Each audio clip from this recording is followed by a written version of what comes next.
ngayong araw guys, wala muna tayong done deal. So pupunta tayong China. Kasama natin ang tropang Top Fit. Siyempre kasama natin si Miss OBR, si Inday Rider, si Boss Nino, at siyempre si Motour. So medyo naguluhan din ako ng konti dahil ang flight namin is papunta ng Hong Kong. So from Hong Kong, sasakay tayo ng ferry going to Shenzhen, China. So first time ko rin pala sumakay guys ng Cathay Pacific na airline. Napakaganda naman, parang business class. Meron kayong kanya-kanyang monitor at merong headset na pwede kayong manood ng movie. Mahaba-habang biyahe rin to guys. Mga 2 hours 30 minutes to 3 hours ang biyahe natin. Huling punta ko dito guys 2018 pa. So very excited kami kasi alam namin na sobrang advanced na ng China ngayon. At sa ayon sa gusto natin, halos lahat ng ginagamit natin is gawa na sa China.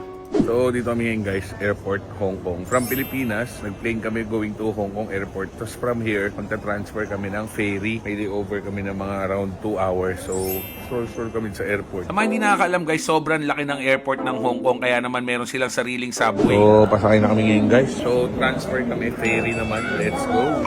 So sakay na tayo guys. So kayate kami ngayon. Wow naman. Uy, fast cut boy. So joke lang guys, yung fast cut is Roro sa Pilipinas. Grabe guys, kami lang nandito. Wala kami kasama. Solo namin to, no? So, bilis ng barko nila dito. Parang 50 km per hour takbo. Gaya namin 50 minutes. Doon na tayo sa China. Let's go. So, pagbaba namin ng ferry, nahanap nga namin yung mga check-in baggage namin. So, hindi kami masyado magkaintindihan dito, guys. So, sign language lang kami. Bag, where's my bag? Kasi sinakyan namin. Tawag dito Peng Sing baggage claim. Dito kami. Yun yung baggage namin guys. Andun o.